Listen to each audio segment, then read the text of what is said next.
everybody! Welcome, welcome, welcome. We're not zoomed in enough on me. Here, come real close. Hello! No, that's way too close. Bet you didn't expect to end up inside my beard this evening. Welcome, everybody. We are live. Good evening, Mark. Hello, Philip. Chunky Memes. Hello, Paul. Mr. Dowleza. Titan. Yes, Titan. Evening. Hello, Sebastian Else. Are we too happy with Games Workshop right now? Isn't that the big question? Bonjour, Alice. Hello, Mikey's Wargaming. Tonight we're going to be doing a couple of things. I love this song so much. Hello, Jack. Just going to turn the song up for a minute.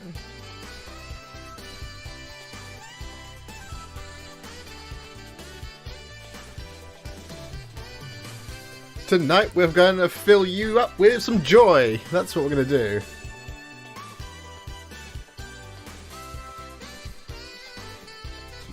That's what we're going to do. Tonight we're going to be super happy and chill. And I'm going to be sharing, so on Instagram, in the early hours of this morning, now that that's over, in the early hours of this morning, I posted a, we've just got a bonfire sound now. That's what we've got. Let's get a nice playlist going, shall we? Because that's what we need to do these types of things. Let's go with something old school hip hop. Let's just pop that on, shall we? No vocals. Don't want anyone talking over me. So I put out this thing in the early hours of this morning. Basically, just being like, everybody is so full of rage. Rage. Everybody's so full of it. Not everybody. Some people are so full of rage. They're on the internet and they make these videos where they go, "Hey everybody, I'm full of rage. And you should be full of rage too." And I was like, hey, I'm not. It's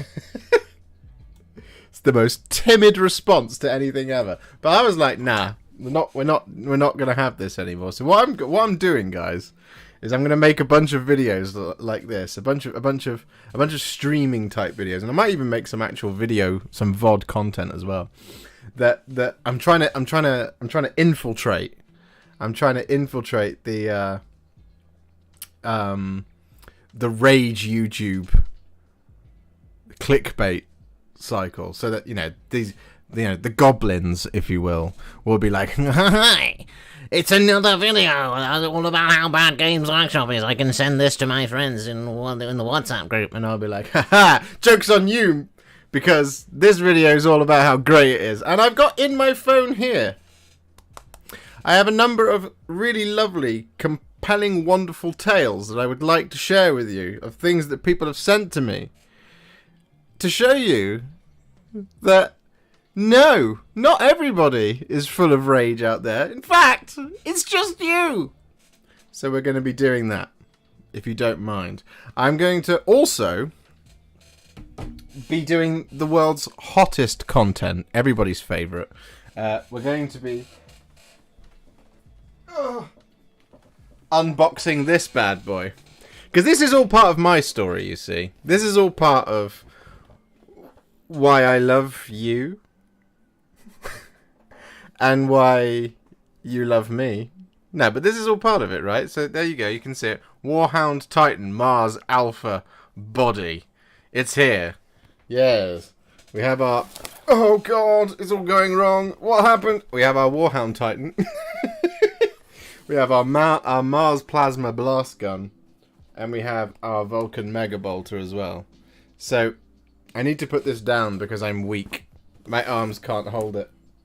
There's too much power contained within one box. But we're going to getting this out. I'm going to have a look at all the parts together. But that's part of the story of today. of why everything is so fantastic and why we love Games Workshop. Because that right there, that Warhound Titan right there, when I was a wee child, that was the dream. And the dream hath come reality. Oh, I messed that up so bad. Right. I can't speak, clearly. I'm too full of happiness. So I'm gonna. And by the way, guys, if you wanna share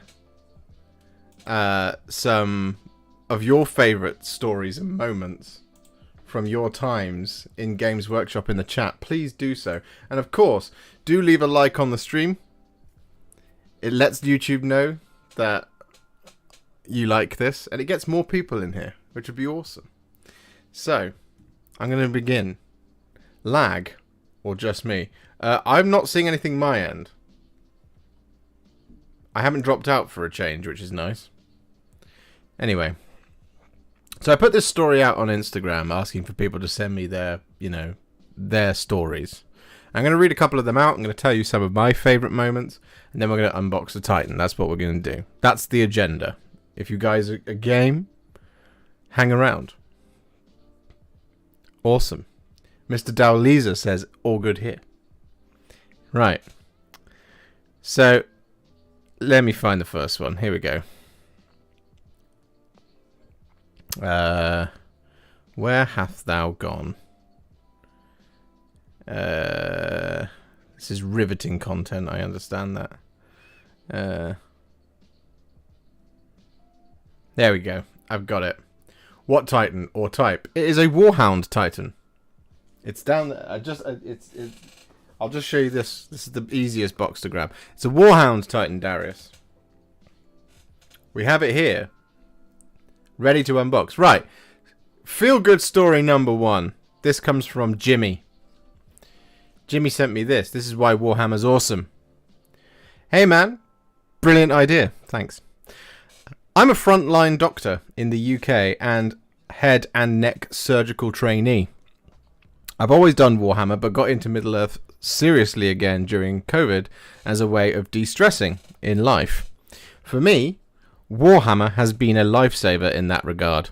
Since COVID, I've painted many armies and won several Best Painted awards. I take pride in telling people now that I paint Warhammer, and it's part of me.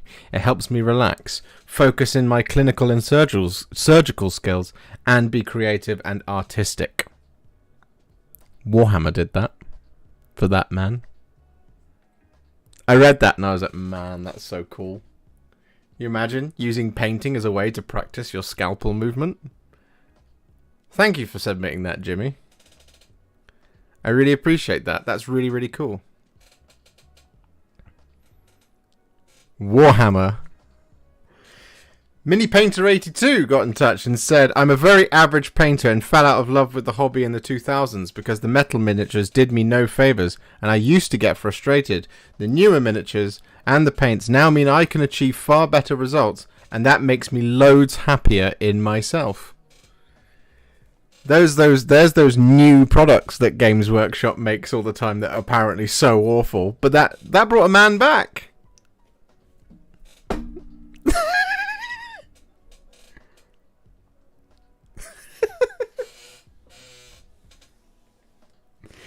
Gareth got in touch. He says he loves customer service, particularly Forge World. Witnessing, he's got a list of individual things. Chunky Mean says one word for you, Bellacore. I'm with you on that one, honey. Witnessing local Cambridge store staff make the day of a little girl just starting out, saying that of course she can paint her free marine pink, and her 8 or 9-year-old brother who was there to buy stuff also agreeing.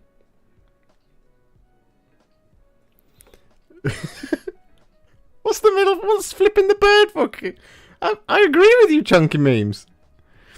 Camaraderie between people, especially the heresy community, probably the only thing that has got me through the last 6 months of hell. Heresy did that. Staff at Warhammer World being super helpful and clearly there because of a love of the hobby, talking store/Bugman staff, not studio. Studio staff are also regular hobbies who, from the few I've met, genuinely want to know what you are up to and talk with you about the hobby. And when I read that, I was like, do you know what?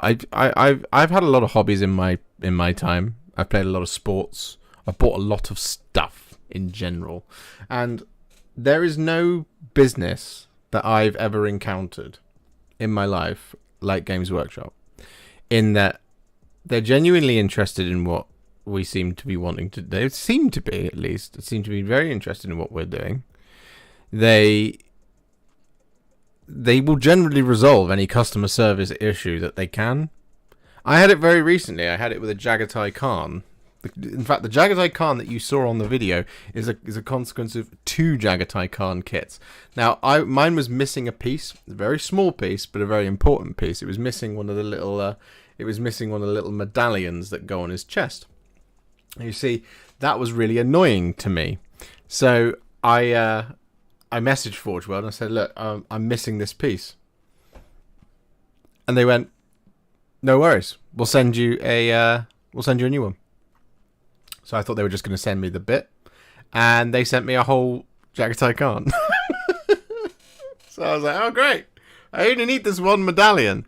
So, I used the one medallion, and then I sent the rest of the bits to Mr. Biltong Boop, who I know really wanted him. So I just sent them to him because, I was like, I've got it. You can have it, mate. Let me know if any of you ever want a Primarch that I do, and if I get a replacement. My favourite one that I received was, I think it was, no, not that one.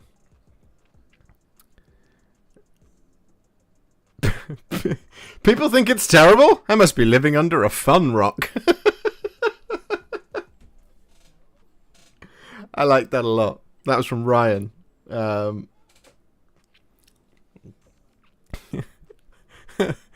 What? What do you mean people are critical? I just really like this shit. I know! I received a couple of other messages. I'm going to go into my other messaging app about this. So, this I'll read these 2 in a row because these are really important to me. These 2 people are some of my closest friends. It's just said, I've met almost all of my friends through the hobby, and even though not all of them are still hobbyists, there have been some incredibly strong friendships forged in the fires of the hobby. I talk to my closest friends nearly daily about the hobby, and we're constantly coming up with cool ideas for what we can do and sharing them with one another. Not only that, but I sort of indirectly met my now wife through my ties to the hobby. You can't ask for better than that when it comes to war dollies. Warhammer and Games Workshop did that for him. His wife got in touch and said, I've met some wonderful people through Warhammer, including, tangentially, my husband. I noticed that I wasn't included on this list. I also now have a job I love, thanks to Warhammer. It's amazing mindfulness practice when my anxiety rears its ugly head, and I have never experienced a more passionate or supportive community. Also, getting my brother back into the hobby after 20 years has been so lovely. Taking him around Warhammer World a couple of months ago and seeing him acting like a big kid again is one of my favourite hobby moments. Warhammer did that. I think we love this thing too much. I think Games Workshop, I'm sorry. You need to buck your ideas, Games Workshop, because you're making too many people happy out there.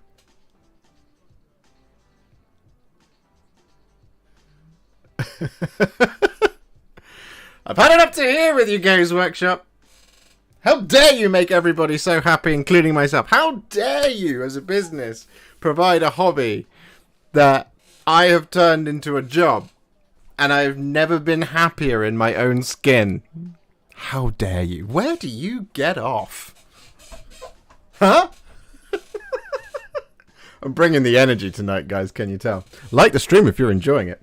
How dare you create better and better minis, Katara? That is absolutely right.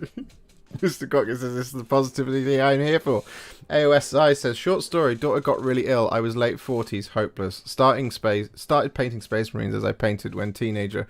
Read some Warhammer lore and watched vids. Got me through the worst of it, so thanks. I'm so sorry to hear that. Sigh. I'm glad that Warhammer was able to provide a respite for that, And whilst I could never claim to have gone through anything similar, Warhammer has provided me a lot of company in times of my own particular need. Now, I'm a early 30s privileged person, I suppose, in a position where I can just, I'm able to do this type of thing. But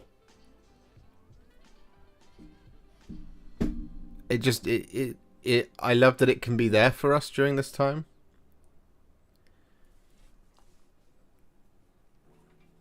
Oh, AOS, hi. That's very kind of you. Aliana, I'm sorry, I'm getting that completely wrong. Starseeker. Let's be clear, Games Workshop are expensive. Rules got some issues, but miniatures are just more and more awesome, and I got pleasure to build and paint them. Oh, I completely agree with you. We can have debates. You see, this is the thing. This is the crux of the argument, you see. Because I can say that I think that certain rules should change. I can say that I think, I can say, like, oh, I wish the brushes were a bit cheaper. I can say these things, and these things are legitimate criticisms, but these are not reasons with which that we should torch the Roman Empire. The main thing is the models. If you've ever read Games Workshop's mission statement, they always talk about how they want to make the best miniatures and they want to intend to do it forever. I'm really chopping that one up. I'm really bastardizing that one, but that is their mission statements. They want to make the best miniatures and they intend to do it forever. Something like that. Go and look it up. And the miniatures get better and better and better and better and better and better and better. So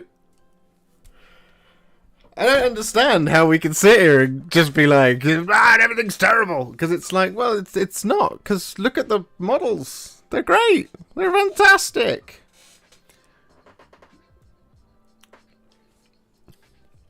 So I still love to do it and hope I can do it 20 more years.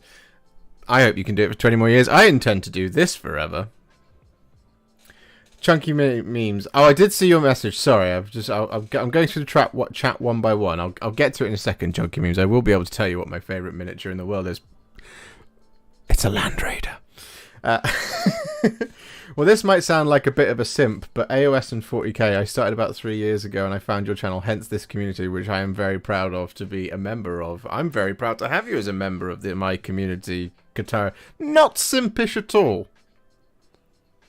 I'm so glad that you're here. I'm so glad that any of you are here. There's 48 of you watching right now.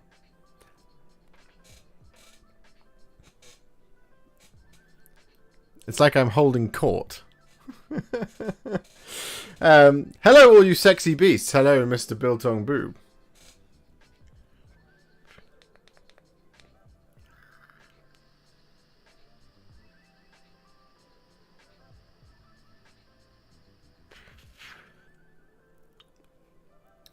Looking forward to doing a lot more hobby soon and just sitting down and enjoying the hobby. I'm looking forward to having you back doing hobbying, Mr. Gwatkin. We've got D&D to talk about. I keep meaning to do it, and it just keeps falling out of my head. It's really bad. I'm gonna write it on my hand. Where's my pen? I don't have my pen. Ah. Okay, we need to talk about D&D. Looking forward to doing a lot more. Oh, we've done that. I just got back into 40k after leaving at the end of 7th, and I really appreciate your painting. I have had to build some units from the ground up. I bought Deathwatch and never painted them. Thanks. Awesome. I'm glad to have you back. And this is the thing, Craig. Apparently, Games Workshop's pushing everyone away. It's not true. You've just come back from 7th edition. Oh, 7th edition had its problems, but you're back. Welcome back. It's great to have you. Good to hear, Gwatkin Gaming. I'm struggling with all my hobby currently in storage, waiting to move into new place. You'll get it back soon, Mr. Boob, I promise. GW mission statement. We make the best fantasy miniatures in the world to engage and inspire our customers and to sell our products globally at a profit. We intend to do this forever. There you go. Dave says, I love the models too, especially AOS. Man, if you can tell me anyone who's doing anything near as good as what 40k, not 40k, what GW is doing with Age of Sigmar, not just looking at it, right? Because I could design a really cool looking model in a 3D printer, but it won't be as good quality. It'll look, well, it just won't. It won't have a strong design language that they have as a company. All of the stuff that, I could draw something that looks awesome, but I'm yet to see anybody else doing a plastic miniature, because bearing in mind, working with resin is complicated, working with metal is complicated, working with anything other than the plastics that we get, it's just a case of clip it, scrape it, glue it. It's very, very simple. Anyone who tells me that having to use a UV light and wait 8 to 9 hours for just the shoulder pad to get printed, and having to spend £800 on a 3D printer to even do it, and then also learn all of the skills in order to be able to render the bloody miniature that I'm hoping to print anyway, at which point I've just bought Kragnos, built and painted him in all the time. Anyone who tells me that those two things are the same, it's just not true. Anyway, I got too addicted to Final Fantasy 14. Someone got to hold me hobby accountable. Holy diver, my friend. Is that 14? Am I reading that right? I never played it. I always wanted to. That's the MMO one, isn't it? Russ Matthews says, don't know how I ended up here. I was looking for some adult entertainment and you popped up. Oh, it's because I am adult entertainment.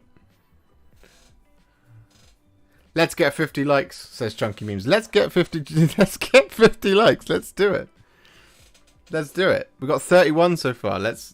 If you haven't liked the stream, make sure you like the stream. I need to answer Chunky Memes' question of what's my favourite miniature. Genuinely, one of my favourite miniatures of all time is the Land Raider. I love it.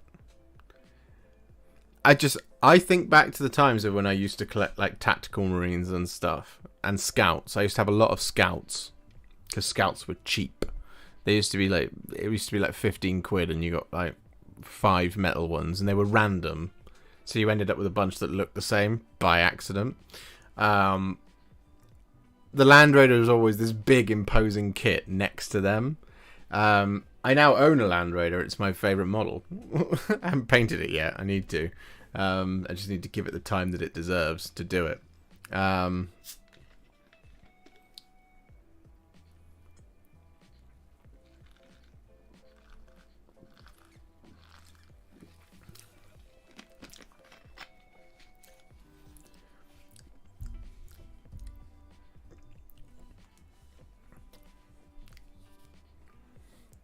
Jack says, I restarted the hobby after a 10-year hiatus and wouldn't have stuck around if it wasn't for channels and communities like you and yours.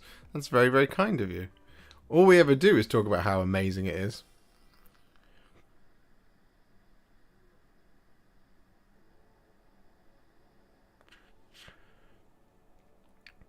People are toxic about anything anyone else is passionate about. I just ignore them and focus on the positives. Some people only get joy from knocking others down. See, this is the thing, Philip. What I want to do, right? So, I have this whole thing of where, like, I like to be, like, super positive and super excited for everything about Warhammer, because it's my favourite thing in the world. I love it so much. It is the thing I do for my day, with my day, all day, every day. I consumed the story so much that I'm almost a walking encyclopedia of various different knowledges, right? And I just adore Warhammer, okay? I'm not ashamed to say it. It's my favourite thing in the whole wide world. Does that make me a terrible person? No. Not even close. Would I try other game systems? Of course I would. Of course I would. Is anyone going to play them with me? Not out here in Cheltenham. It's unlikely. So, I don't really have the time to do other stuff. But Warhammer, I know. I adore it. I love it. Right? This is the thing. I absolutely adore it. Now, the thing is I try and follow a bunch of content creators and, watch people who like add value to my hobby. Like I try to do. I try to always try and, add value, which is why my review videos are the way they are. It's why I do painting videos. It's, it's all that kind of stuff. So I always want to try and add value to Warhammer, because a lot of people have added value to my life by making content or just by being Warhammerists, okay? You know, all of my sort of bestest friends are Warhammer people. You know? Some of the people who got me through lockdown and stuff like that, they are Warhammer people. Alice is becoming a Warhammer people. This is how, like, and it's never something she would ever do before. Anyway, my point is that I try and curate this thing of, you know, people send, you know, of content that adds value to my Warhammer experience. And occasionally what happens is YouTube goes, hey, you like this guy? Have you tried this asshole? And so I will watch the video, sometimes by accident, because I'll be sat here painting away. I'll be sat here painting away and enjoying myself, and it just comes on, and I just hear in my left ear, why means that Games Workshop is doomed to fail. And I'm like, oh my god, what is this nonsense? And I'll turn around and I'll listen to the half-baked argument as to the reason why, and it's always half-baked. But this is the thing, is that tone of voice infiltrates my hobby universe. So I want to infiltrate theirs. I want to get in there. I want them to be all like sat there just being like feeling real good about themselves, because they all made a bunch of money today with all those clicks that they got on their videos about how the business is gonna fail, and then suddenly my videos crop up and they're like, oh, what's this? Oh no, he likes it. It's you know, that kind of thing. That's what we're trying to do here. That's what we want. Don't you come into my circle of everything's fantastic and make me feel bad, when I can come into your circle and make you people who are feeling bad feel good about stuff. Adams here says, let's talk nonsense about annual reports. Let's do it.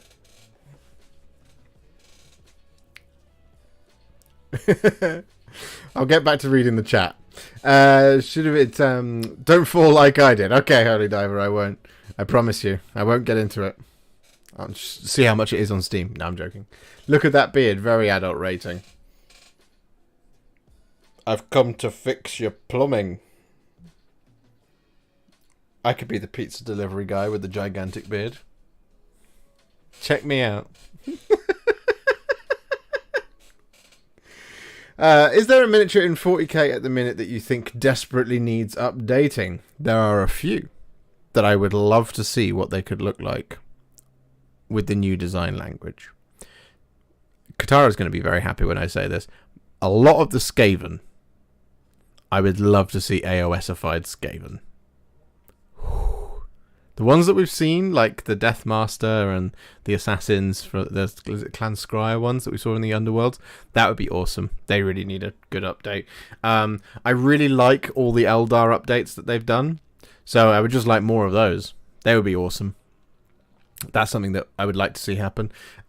Imperial Guard, we've got the rumours of the things that are happening. Some of those kits are so old now. I've built a bunch of them in my lifetime. But just new ones. Just, you know, a little bit more of that stuff in there. That would be really, really cool. Basically, there's lots of stuff I'd like to see new things of. But I would also not just dwell on stuff from the past to get an update. I would also like to see... I just like it when you get new stuff that you've not seen before. It's one of the things I really love Age of Sigmar for, is because you just get new factions every so often. You just get like, oh, by the way, there's this, you know, there's the Ideneth Deepkin. They live in a pineapple under the sea. And you go, what is this? I don't have a frame of reference for this, but this is awesome. This is subverting my expectations. Evening, Daniel Williamson. You are here. Sorry I didn't get to you sooner. Rumours of soul grinders are going around for demons. New soul grinders, that would be cool. Anything demons, man. If you look at the Be'lakor miniature and just go, I want that, but duplicated across everything else. Ha! And it'll happen. It happens in time. You just gotta be patient. And in the meantime, build and paint some other models. That's what I do. You know, it's how I do my job. The only thing I hate about GW is how good they are in making me buy a lot of shit. My backlog is stacking up. I mean, that's a nice problem to have, no? You wait till you see my backlog. I'm going to do a video about this one day. You look there. There's Echoes of Doom, Chaos Knights, and then underneath that is a box with the Kill Team box that came out recently, and Ash Wastes is over there as well. Haven't got to it, don't have the time. She's a Warhammer person, Lynn, says Alice. They're sex people, Lynn. He's on it. I am on it. I don't get it. You get people saying, GW sent me this free stuff and it makes me angry. Send it to me then and jog on. That's absolutely right. Adam says, but Josh, GW making money is bad. Now, this is the thing. This is the argument I've seen in the last couple of days, is that the annual report got published, right? And it says that Games Workshop's money is up, but they also spent more on operating costs. And then in that same report, it also says that licensing profit increased in order to cover those operating costs, but those operating costs were quite a lot. The reason they did that is to try and make it so that they didn't have to raise the prices of the Warhammer more than the 5% that they did on some products. So evil, right? So evil. They found new ways to make money so they didn't have to pass the entire cost of all of the problems that we are facing as a global economy. They didn't have to do that. It's so terrible. Evil company. How dare they? How dare they protect the consumer like that? Oh, I'm not going to tell you. Don't do research. Just start by doing the clickbaitiest clickbait clip you can do, then just pure positivity come from the video. I will do that. There's one that's got that. Jake gave me the idea in Discord earlier. He gave me the perfect title. Where is it? It's just absolutely beautiful. So we're going to make a video called GW is failing to ruin the game. So good. We're going to make that video. And I'm just going to... What I might do is, if I get the Chaos Demons Codex, I might call the video that. I might do GW is failing to ruin the game. And then just make it about how the Demons Codex is really cool. Pedro Cantor, says Jack Mikesell. Yes, I agree with you. Pedro Cantor would be awesome to see. And I am certain that we will. I am absolutely certain that we will. Dante! Oh, there's just 4 mentions of Dante there. Mr. Boom has been a member for 3 months, and Adam has been a member for 11 months. Thank you so much, guys. That's very, very, very kind of you. Your support is ridiculous, as ever. And, you know, I love it. It's very, very kind of you. Phoenix Lords, Mercy for Asserman and Fuegan Ra. Yes. Yeah, that's what I mean. That if you think of the Morgan Ra, Morgan Ra and the, what's her name? Jane Zar resculpts, they're really cool, so I'm looking forward to seeing the rest of them. Oh yeah, says Kataro. Dominic Benson, I'm 20 minutes behind you, all starting from the beginning. As a kid, was a skid, never knew my name. Trashed my own high school because nobody came. Joined my own house party because nobody came. As a kid, I wanted the metal bloodthirster so much. God, it was a disaster. One day soon I'll get the new plastic and paint it up. I really want one of those metal bloodthirsters. There was a rumour engine that looked like storm vermin spear ends. Ooh. I'd love some more corn demon varieties. I would love that too. Would love to see the Praetorians or Mordians refreshed. Why, 100% right, diddly squatting for a Flagon is a legend. What? I don't understand. I played versus a Baneblade at the weekend. A Baneblade! Imperial Navy is inbound. Can't wait to see old world releases. Kislev. I know. Heart eyes emoji. Mr. Gwatkin, you have been around for a long, long time. Ben Thorne is here and he's just made me lose the game.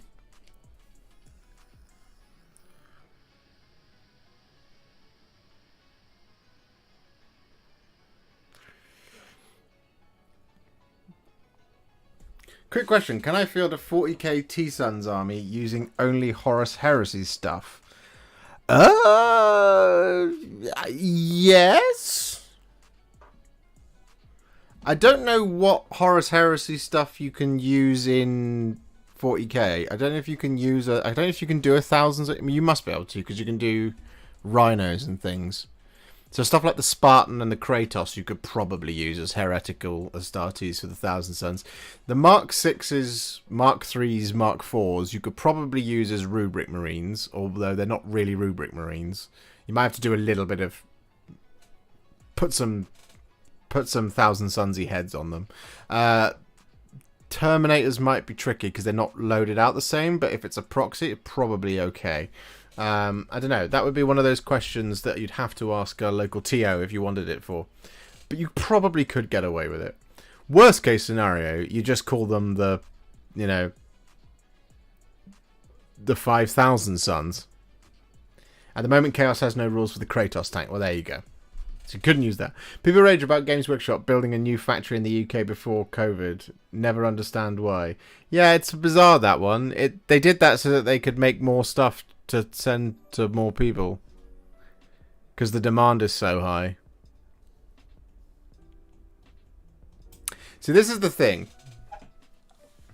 It's never good enough.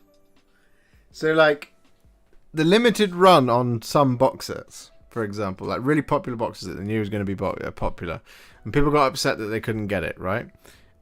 I get that. I fully appreciate that. I fully understand that. I know what it's like to miss out on stuff. Alice and I missed out on tickets to see Green Bay versus New York in Wembley. It sucks. I didn't go on the internet and make a video about how the NFL is, is ruined based on their annual report. Because I missed out on a box, right? But one of the reasons they made that other factory so they could keep up with demand. So that they can do things like make more boxes so they try and avoid people missing out. And do more made-to-order stuff. I don't understand why it's a bad thing.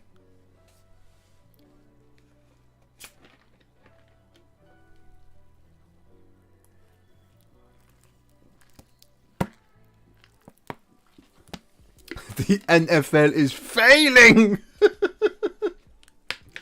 Guys, we're 7 likes away from being at 50 likes on the stream. If you haven't liked the stream, like the stream. Then more people come in and we can make them all happy. We can cheer some people up out there. Talking to a friend a couple of days ago about if GW would ever make animated movies in the same style of animation as the announcement trailers, like Horus Heresy / 9th edition trailers. Do you know what?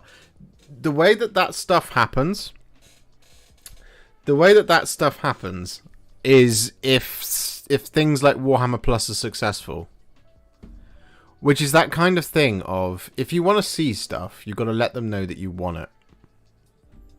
Like, if you think back to, what was her name? The Canoness Viridian? That might be the name of the model. When they brought that one out, they brought that out to see if people wanted sisters. 50 likes on the stream. That is a milestone right there. That's amazing. Thank you so much. Chunky memes.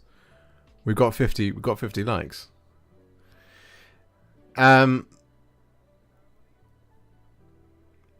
So yeah, what was I saying? What was I talking about? Oh yeah. So yeah, the way stuff happens. So Canoness Viridian. So that was to test the waters to see if people wanted Sisters of Battle, and people bought them overwhelmingly, and then we got Sisters of Battle. It's how it works. If you want to see an animated movie of Warhammer, you've got to tell Games Workshop that's what you want by subscribing to Warhammer Plus and watching the content, which is what I do. Chunky Meme says, "Hear me out. Message retracted." I didn't see what that. Warhammer, but in real life. What, is that how we get? There's 60 concurrent viewers right now. 53 likes on the stream. Adam says, "Rookie numbers, guys. Let's go for 100." I'm game. I'm game if you are.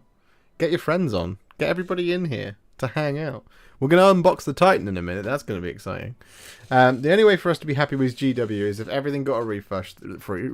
They pay for students' loans, make the plastic recyclable, go digital, and maybe have a semi-decent alternative. I mean, you're absolutely spot on there.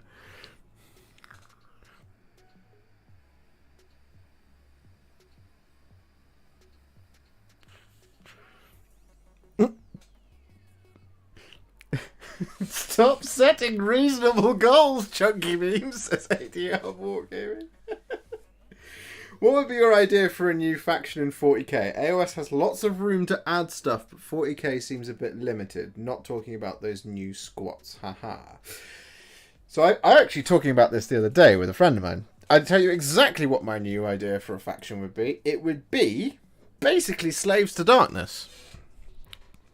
Which doesn't sound original, but hear me out.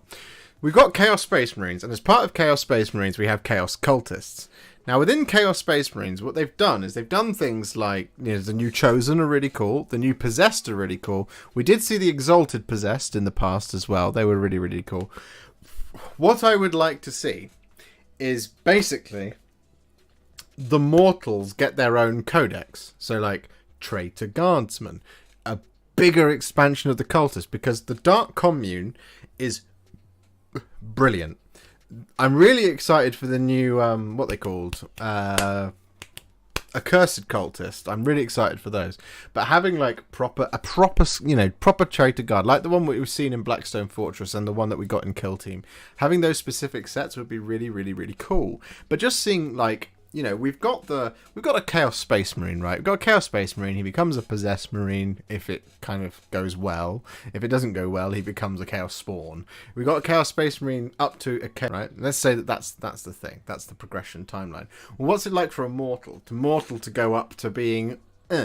So I would just love to see, you know, a cursed cult. Yeah, there we go. 40k Skaven, 40k Skaven. Well, so Holy Diver, this is my point. If you did like a Slaves to Darkness type thing, 40k Skaven, go in there, get a really big expanded range of beast men in there, all that kind of thing. You could put Dark Mechanicus in there. Colin Bennett makes the excellent point of he would love to see Dark Mechanicus. You could put them into there. Let's just literally just like Mortal Slaves to Darkness, something like that for 40k. I think that would be really cool. I would love to see that. I would really love to see that. It's not a brand new faction, but it's a new take on an existing faction. Because the problem that the 40k has is that there's nowhere left to really explore. So everything's kind of referenced out from other stuff. So like, you know, the new Leagues of Votann, they're a reference, right? You know, we've had them in the past, but they are now something new. I think Joe W should release Sigmar as a Primarch and make it so that Stormcasters a faction. I'm sure all players would be behind this 100%. Ben, I would be behind that. I'd love to play with my Stormcast in 40k. They would be the most invincible faction ever. They're immortal and they come back. This, you know, this makes sense, right? I like GW, but their product quality is far behind Japanese model companies such as Bandai Tamiya. Now is 2022. Those big sprue marks and mold lines. See, this is the thing, Vlad. I totally support that. I've never built one of those miniature kits, but I hear all the time that the quality of them is really, really high. If they're higher than Games Workshop then sits, like, if say you got, like, because there'll always be something that's better, right? You'll have one thing that's up here. Let's say Games Workshop sits there on the scale.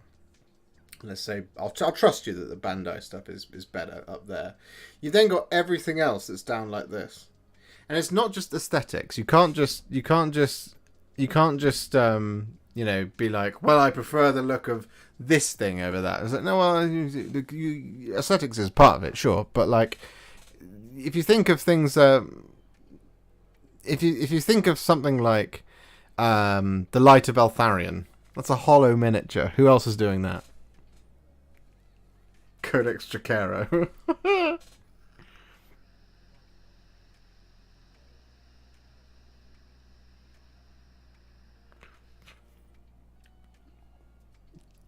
Codex Dracaro.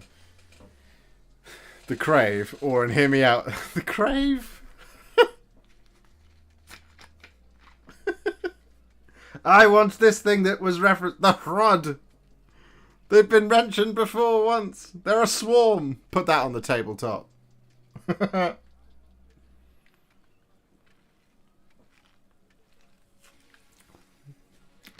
you know what I would really like? I would really like for the Emperor to get better. I've said this before, but I would like the Emperor to get better.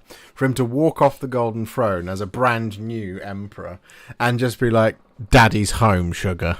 And then just be like, yeah, then it just enters into this hopeful age of glorious combat where, you know, the Grimdark gets pulled back slightly. It's still there, obviously, in the evil, in the factions that are just like, when you know, the good guys are coming. Not good guys, you get it, but like, you know what I mean? I would just love that so much. Because I know that, like, whilst that would be a questionable decision, I think, for a lot of people out there who love the Grimdark. And I love the Grimdark too, don't get me wrong. But this, I would just love to see all those, because I miss those videos of people setting fire to their armies. I really do. Because those people must feel silly now.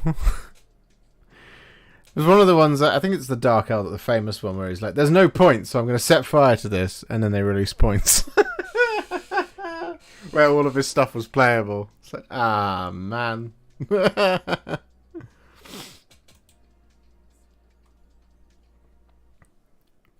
New unit or model or something newish. What's that in reference, Ben? Oh, honestly though, I feel like 40k needs to have a reset. No more additions and just do a yearly update / buff / nerfs to bring everything in line and playable. No power creeps. Each faction gets either a...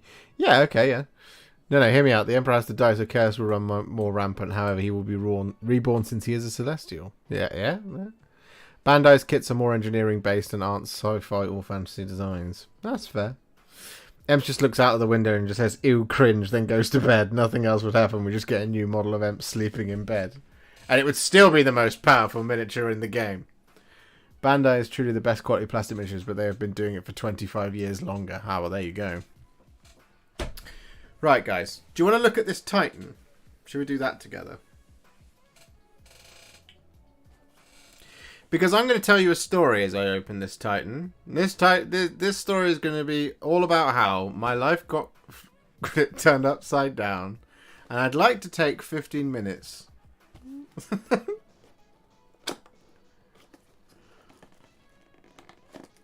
I thought a great lore development would have been the North become the The North? And Emperor as a god, while South embraced calling of it. Oh, I see. I mean, we're actually sort of there at the moment. Top table results at tournaments are the most diverse they've been in a long time. Yeah?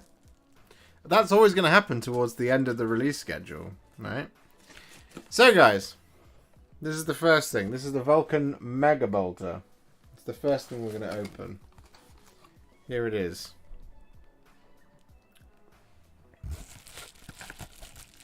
Is this worth the next 3 likes to get to 60 likes on the stream? This is what we have. The Vulcan Mega Bolter comes in 2 pieces. We have a very helpfully labelled bit of resin that says top, but it doesn't say bottom. To solve everyone's names, Plastic Thunderbolt. Here it is. That's the wrong way up. That was so underwhelming.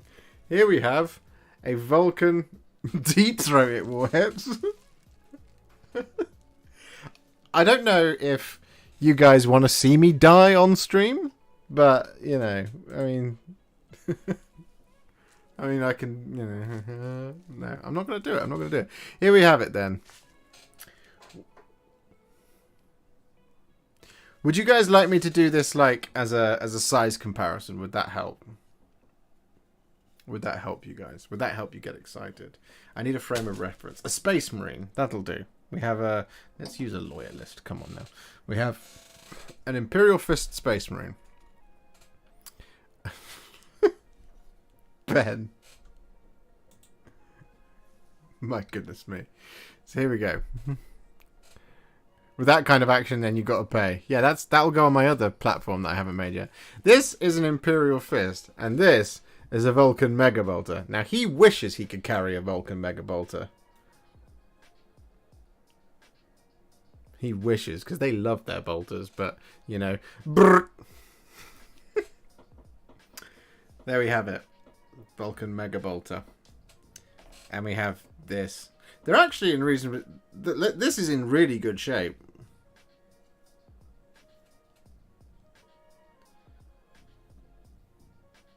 Like, there's no like mold lines or anything on this. Look, if you look very carefully, I distill the mold.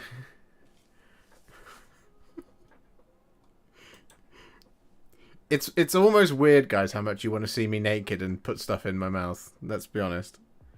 I don't want to get demonetized. For that kind of content, I'll have to move to a different platform.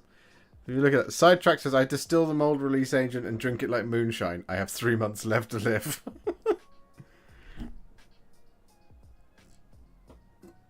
This is in really good nick. That's really cool. Now, I know it doesn't go in like this, but... because it clearly says top. There we go. That's how you assemble a gun. I mean, it looks the same size. I mean, that's not going to go in there because I'd have to clip it off. I'm on catch-up because I had to go do parenting. No worries, Philip. I hope you're in. I hope everything's all right. But there we go. There's the Vulcan Mega Bolter. It's heavy.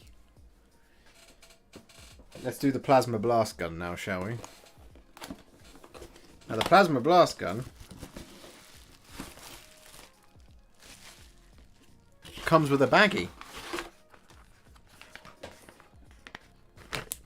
Oh, because it's in multiple pieces. So here we go. So what we get is... ugh. So we get the same little doodad with that very helpful top written on there. But then we get, like, I guess these are the plasma ejection cooling things. I will do a proper shot of this at the end, but, you know, at the moment my desk is covered in stuff. It's very difficult to film something of this size, impromptu as it is often, where we don't prepare things. But the Plasma Blast Gun... get out here. Come here, you.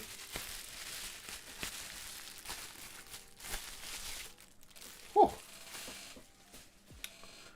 Oh yeah. Yep, Colin. It's silly. So there's the Plasma Blast Gun, and there's the Vulcan Mega Bolter. That's the difference in size between the two. It's not great. It's not a great difference, but greetings, programs. Are we in the Matrix? There we go.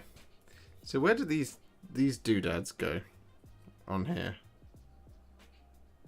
Oh, they must go in underneath. Oh, and on the back.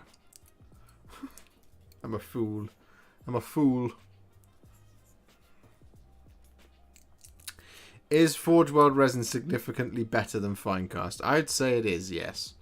Because Finecast, this stuff doesn't generally tend to have like the little cubic things that happen.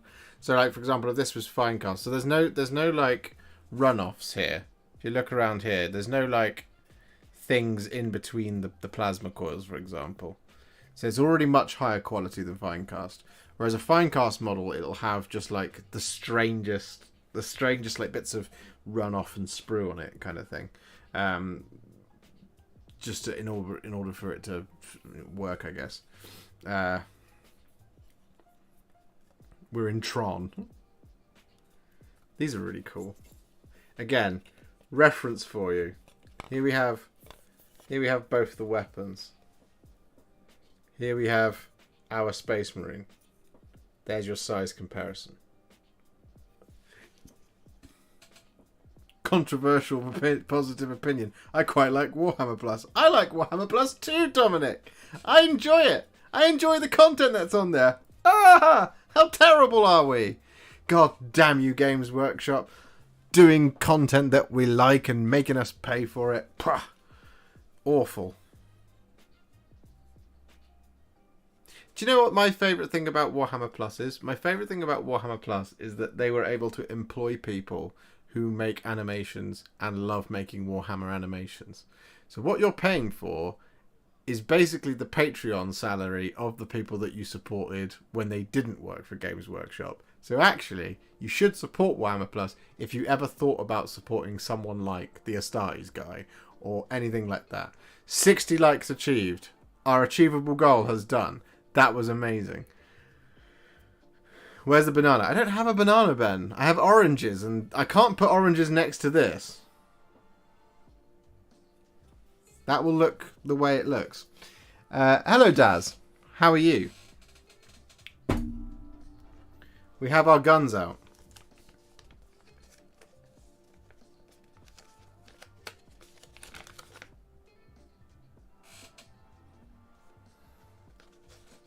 I'm just going to pop these bits away. Because I feel like that's sensible. That's how stuff gets lost. Need 69 likes now. Nice. Warhipster fans. We do need 69 Warhammer Warhipster fans. Okay, that's 2 boxes unboxed. Farewell. Let's do the big one. Right. So I'm going to try and do this for you on camera. This might go wrong.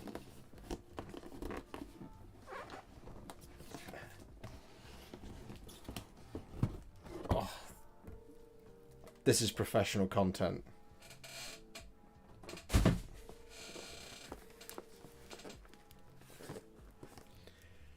Bismuth says, the way I viewed Warhammer Plus is I bought a nice miniature I wanted and got a year's contract content for free. Yeah, that's how I viewed it.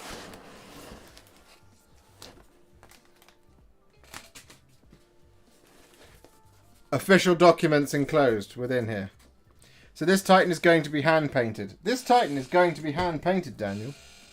Is going to be painted using, let's be real, I probably shouldn't use a medium layer brush. I'll probably use one of these Artis Opus Series S size 1s. Or like the size 3, maybe. Or maybe I'll buy a size 6. Gasp. I'm here to be happy. Lord Billy, be real happy, because what we're doing is we're doing the most awkward unboxing ever of a Forge World kit. Love the beard. The beard loves you, Lord Billy.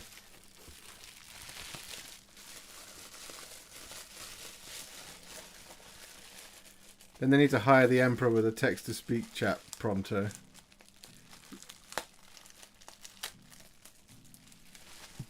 An Artis Opus dry brush. Could get one of those.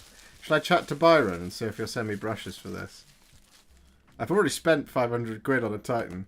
Right. Here's the rest of the Titan. So, here we go. So you're finger painting the Titan. I'm not going to... It's the Warhound Titan. That's the body. It's the size of my face. Not quite. But I could wear it as Bane. I was born in the dark. Molded by it. Oh, release agent.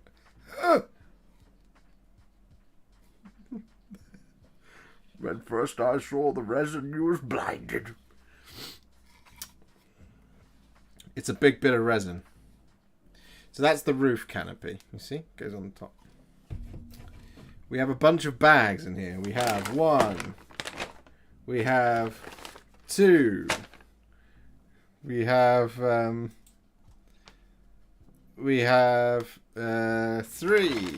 Oh god. We have 4. We have 5. We have 6 bags of gigantic resin. And we have some more in the thingy. Love to see how much your channel has grown, Hipster. I love it too, Mr. Mikey. Which Titan is seeing? I never saw one in the end. Did I say it's a Warhound? It's a Warhound Titan. I'm crushed under resin. Remember me as a hero.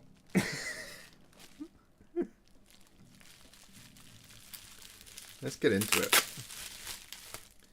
So what do we have here? What is this? It's an engine. Is that an engine? I think it's an engine. It looks like an engine to me. What is this?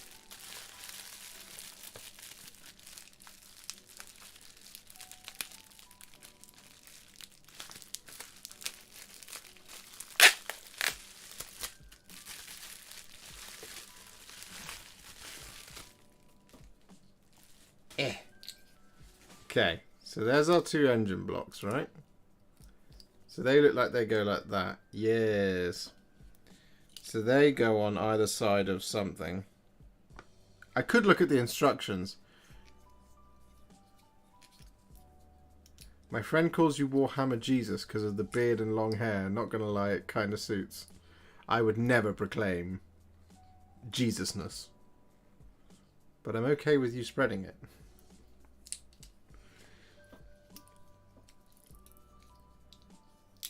Oh, yeah. There you go.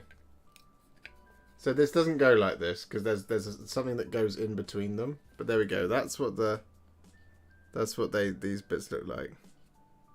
Instructions are for noobs. Haha! Where we're going, we don't need the instructions.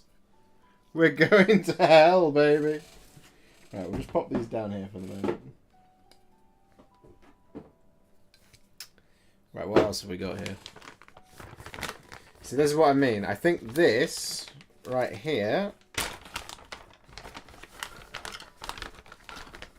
Oh yeah, so this is part of it, right? So what you get is you get the fun time of solid resin cables that you have to heat up in the microwave and then bend into place. I love it. You get 4 of them. I think 1 for each gun.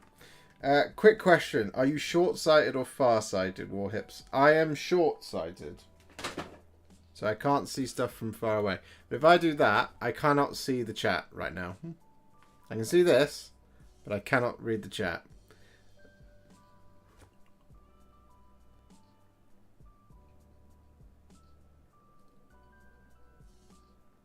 Nope. Hot water better, says Mr. Daly. Yeah. Yeah, you're probably right. Right, so these go on here, I believe. No, they do not. Do they go on there? No. Oh, I'm being an idiot. Yes, they do. So this goes on here.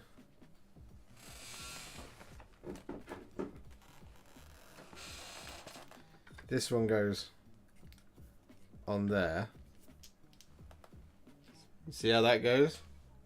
And then this thing goes on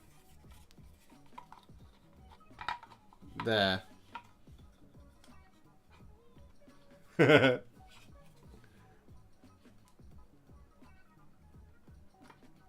So it sort of goes together like this.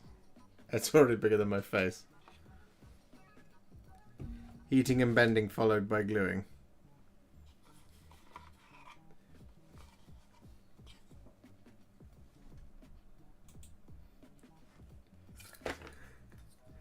Josh sucks.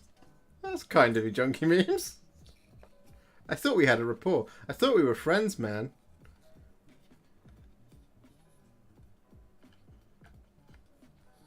You were the chosen one.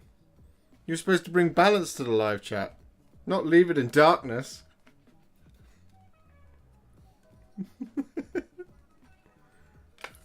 Oh, God.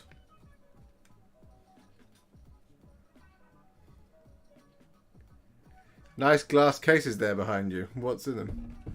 What did you say? Oh. Joking, but he can't see. Nice glass cases there right behind you. What's in them? So, I've got a hair in my mouth. How dare you, Games Workshop, for me getting a hair in my mouth. So behind me, top to bottom, we have not Hallowed Knights, Hammers of Sigmar. So that's all dragons up there, as well as some Vindictors. We then have 3 layers of Blood Angels. Below that, which you can't see on camera, down here somewhere, that's my Destruction Force. So there's Kragnos is in there, as is the Mouth of Mork. What's his name? Gobsprack. And all my Cruel Boys. And in the bottom, we have my Imperial Knights. If we go over one to the right, we have my 24-hour Sylvaneth army. That's all in there. We then go up. We have Assorted Stormcast and various other AOS things. So stuff like the High Gladiatrix, she's in there. We then have, going up one, we have a collection of Assorted Space Marines. Then it's Demons and Primarchs. I need to move the Primarchs. We have Demons and Demons. I need to go and get Be'lakor and that back out from the shed. They're still out there from when I played Rich, if he's watching. they live here. So there's the Great Unclean one, for example, just there, and there's another one just there, and on the top that's my various different things. You're a Blood Angels player? I am, Ben Thorne. Can you link the case? I can't link it. Well, I could. I'm covered in resin at the moment. If you go to IKEA and just look up, I want to say Detolf, Dettolf. I want to say that's the name. Hang on.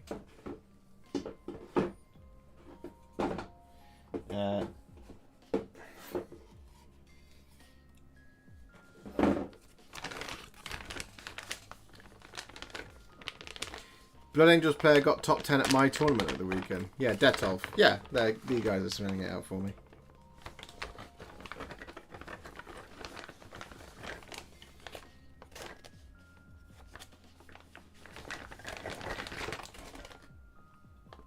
So here we have the Warhound's head, which is dope. Look at that head. Look at that. I mean, it doesn't go together like this, but oh boy, it's cool. Who let the Warhound out? How do you like the instructions for it? I haven't looked at them yet. We'll look at them in a minute. I'm going to do a video all about this. Should I do a review video, the ones that I like to do? Okay. There is the crotch.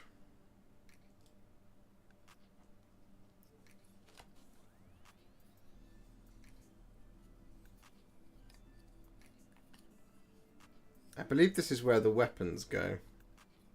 Yeah, you get a little Moderar, you get a little servitor for each of the weapons. There's the crotch for anyone who's interested. It's the biggest crotch I've ever seen. What have we got here?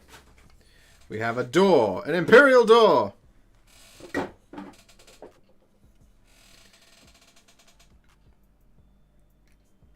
That's a chunky joint, right? So look, like that. Just that is where this thing comes in. Oh, I'm very excited. This is very cool.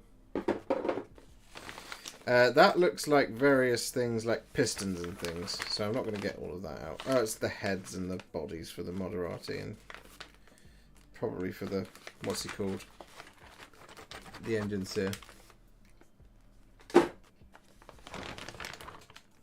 and he's in here as well. The princess. That's the feet. That's the leg. Yeah, that's the legs. In there is the legs. That is more pistons and stuff. What I want to do is I want to look at the armor plates. Yeah, it's the feet, isn't it? That needs pinning, surely. I don't know. Maybe. So there's the bases for the feet. So what you have is right, so each foot is one of these, and then you have each toe is in 3 pieces. So it's 1, 2, 3, 4, 5, 6, 7, 8, 9, 10, 11, 12, 13. And then each of them has a piston as well. So it's 13 plus 2, 4, 6, 8. So 13 plus, it's 21 pieces per foot. 42 pieces in both the feet.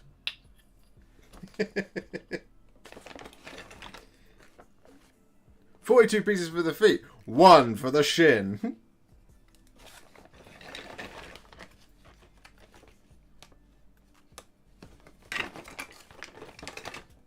Should we make our Titan super fancy?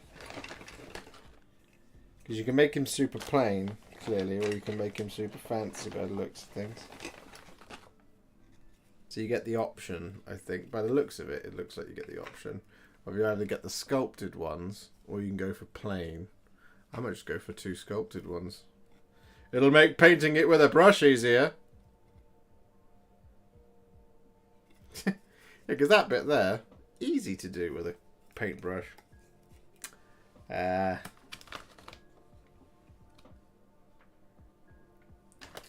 Easy. I'm not worried about painting the legs at all. I'm worried about building them, but I'm not worried about painting them. Right. Do you want to look at the instructions with me, guys?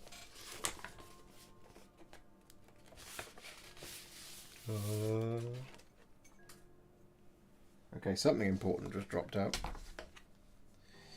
We have some etching.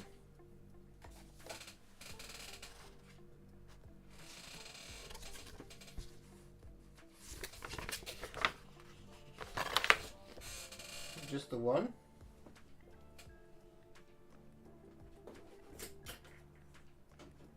Looks like it was just the one. So what do we get in here? We get the typical how to deal with all of this stuff. We get the cover up the serial number. The authentic, the certificate of authenticity. These are really cool if you've never seen them before. The Fabricator General has decreed that your army may deploy the might of a Warhound Titan of the something configuration. Hyena configuration. May your weapon be guarded against... Does that say malfunction?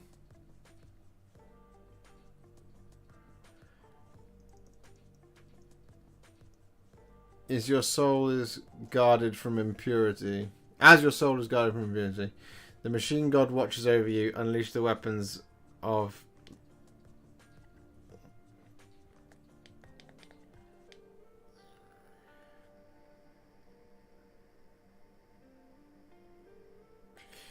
Unleash the Death Dealer. That's what that says. I was covering up the little issue number. For those interested, it is not an early issue. Right, how many sheets of paper do we have in our instructions? I will show you. We have 6 pages of instructions. This is what we get. So we get sheet 1 of 6. So this is what I was talking about. So you get 3. So 1, 2, 3, 4, 5, 6, 7, 8, 9, 10, 11, 12, 13, 14, 15, 16, 17, 18, 19, 20, 21, 22, 23. Yeah, 23 pieces for the feet. Step 2.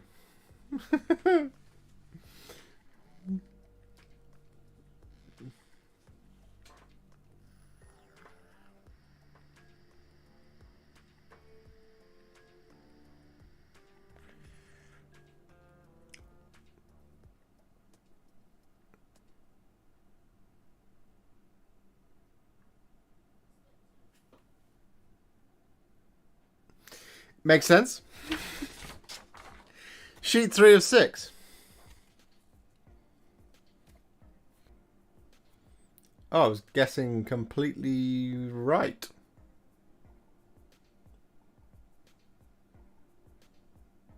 Yeah, because that's the door. The Imperial door. And the reactor's exhaust goes on the top. All of this detail that you're never ever going to have to paint. Because you're going to build the thing, and you don't want it to all be in sub-assemblies.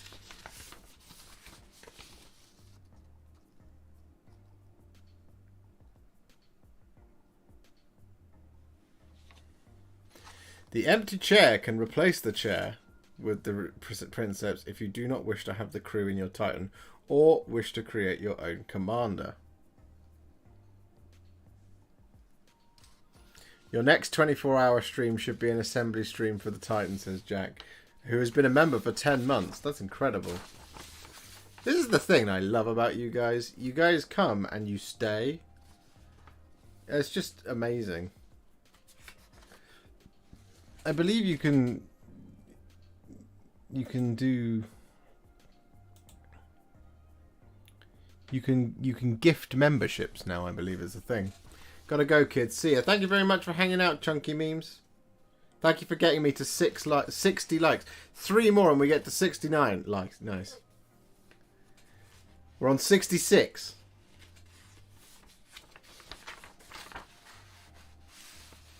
We appear to have disconnected.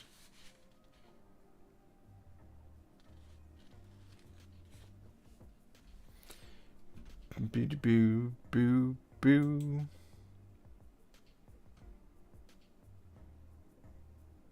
And we're back. So there we go. We're on 3 of 6. And there's that again. And then you have the plasma blast gun, but now tells.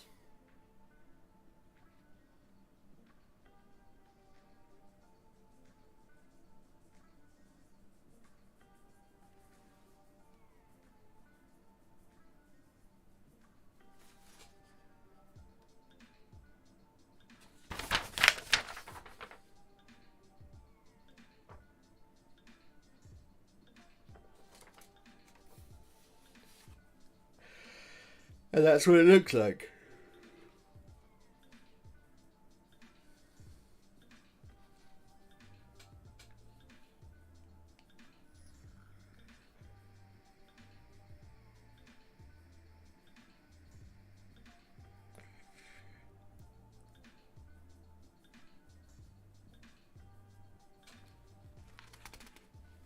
Worst part will be cleaning the resin. Yeah, so what I need to do, after the stream tonight, in fact, if Alice doesn't mind, if she's still watching, I'm going to go and take the washing up basin, just fill it up and dunk all of this stuff in, and just leave it overnight. And then tomorrow I'll give it a real good rinse off. It does mean she won't be able to dunk her coffee. Alice, do you mind if I do that? Let me know. Because I need a big thing to put all of this in. I don't want to do it a bit at a time. Way! 69 likes on the stream. Nice. Nice.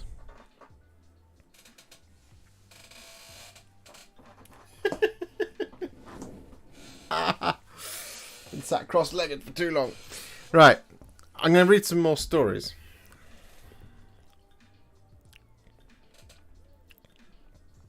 In fact, I'm going to tell you my story. That's what I'm going to do.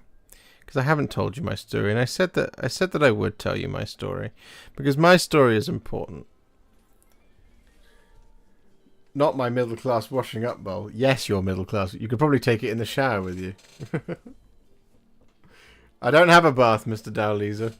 We have a shower here. I could take it in the shower with me, but I would be standing up for too long, and I would definitely drop parts down the plug hole. Look, it's either I leave it in the washing up bowl overnight, or I use every single piece of Tupperware that we own. I'm just saying. Let me tell you my story. When I was 6 years old... When I was 6 years old, I moved to a place called Saul from Gloucester. We lived in the centre of Gloucester. Well, we didn't live in the centre. We lived on a road called Lansdowne Road. After that, we moved to a little village called Saul, which is right on the River Severn in Gloucestershire. Some of you may know it. I doubt it, but some of you may.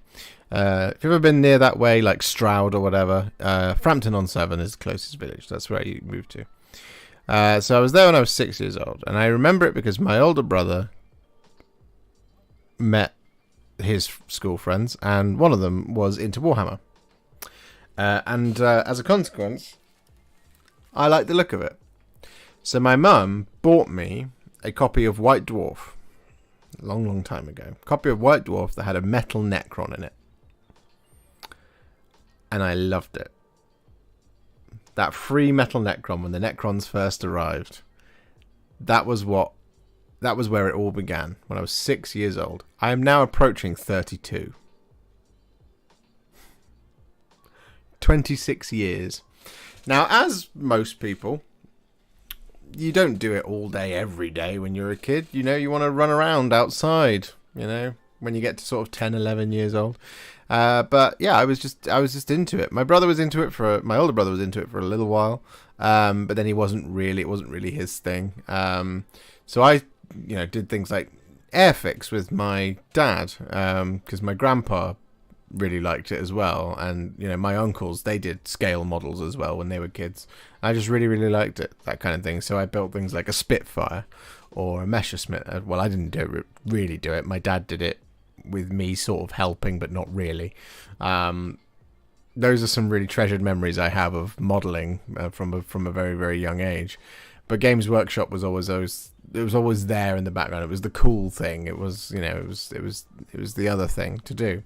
So I must have been kind of like I really liked the idea of doing models. I really liked models, but I didn't really do it a lot until, I guess, when I was sort of like 10, 11 years old, and I inherited all of my brother's stuff, and would do things like go to the local Games Workshop in Gloucestershire, not in Gloucestershire, there's a couple in Gloucestershire, but there was one in Gloucester that I used to go to. Did you ever find that metal Necron? No, I still can't find it. I will eventually, but I still can't find it to this day. I might just buy a new one and redo it. Who knows? But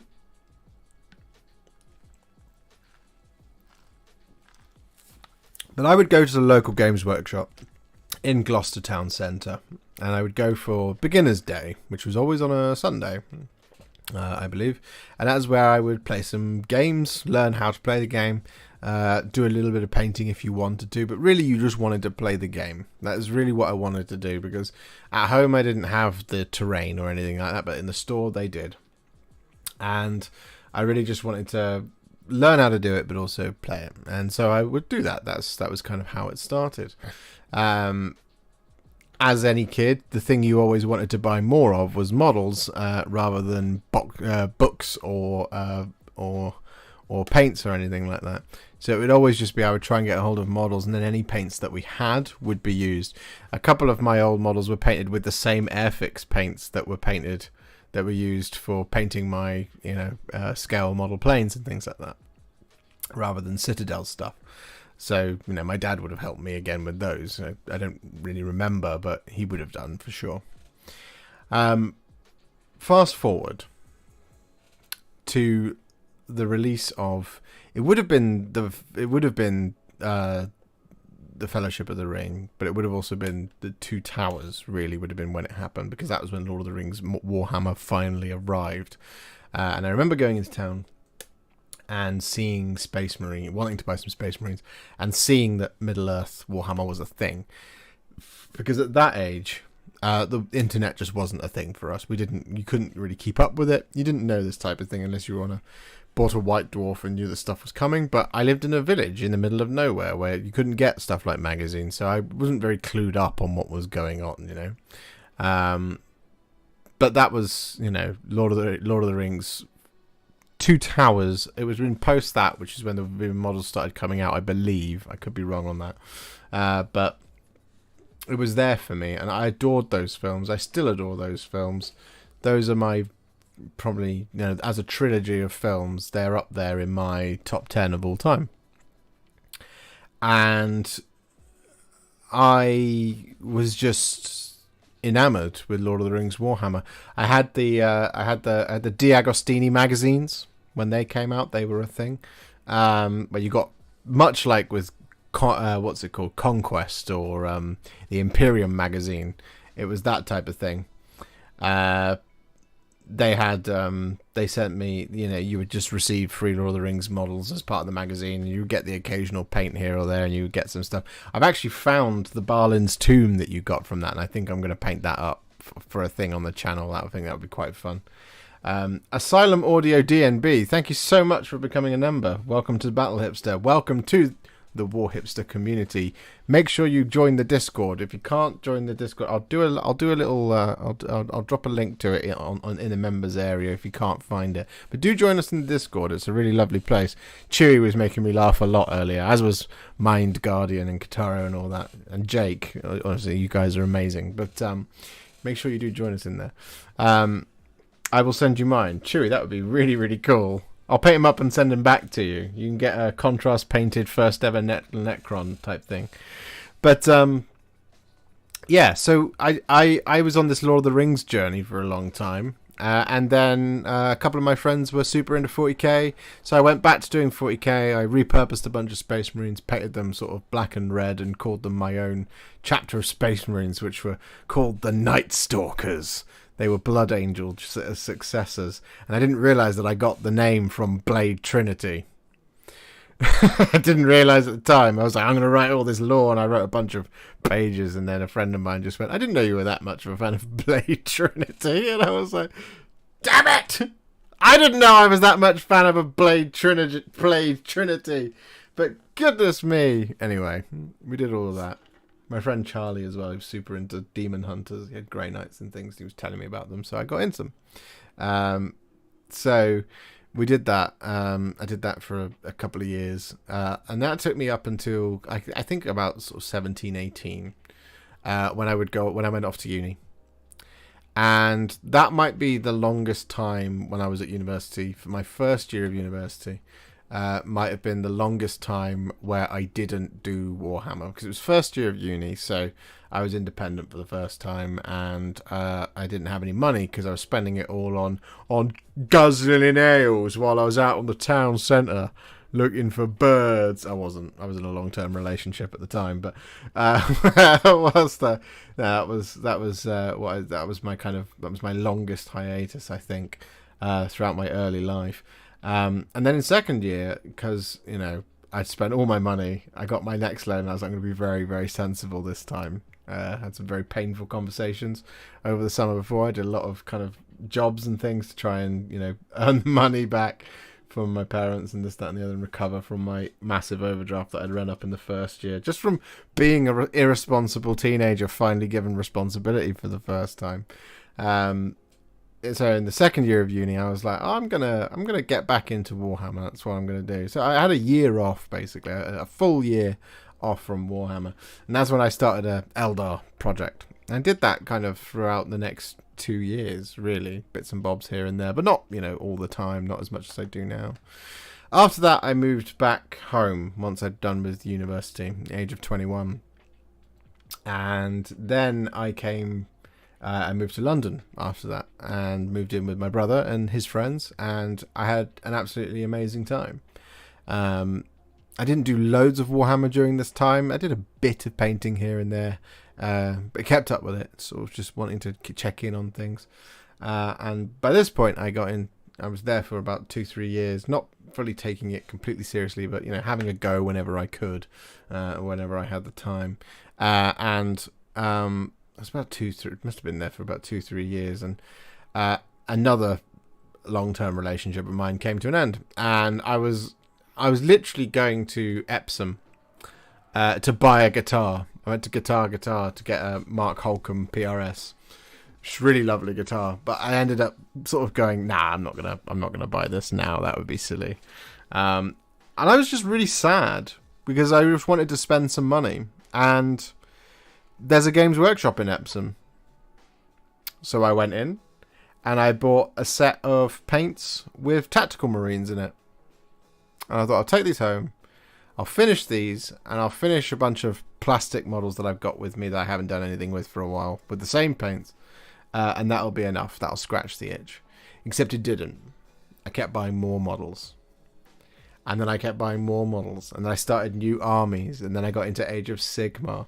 And it was this kind of thing of, like, Warhammer was just there for me at a time when I didn't know I was as unhappy as I was, I think. Because I was happy and I liked what I was doing, but I also didn't like what I was doing, and I didn't like where I was at. I decided I really wanted to just do something else with my life, and so, I'd been working for the same company for 4 years at this point. 4 years? Yeah, nearly 4 years, maybe. And I just needed to get out, and I moved away. I moved away from Leamington Spa. I moved away from Leamington Spa. I moved away from London. I moved to Leamington Spa, where I was completely on my own, and I didn't know anyone in Leamington Spa. And I needed to make friends. And you know where I made friends? In the Warhammer community. I walked into the local games workshop, which was 2 streets over from where I chose to live. It was not a coincidence. The flat that I looked at was literally... as you walked out of my house, walked left like 50 steps, 25 steps, if that, and then turned right, and it was there. It was so close. It was ridiculous. You know, there are people who own houses that have gardens bigger than the distance between my house and that Games Workshop. But I walked into that Games Workshop because I needed to make friends in a new town that I did not live in. And that I isolated myself from a life that I didn't know that I wasn't enjoying. That I think that was kind of the motivation for doing it.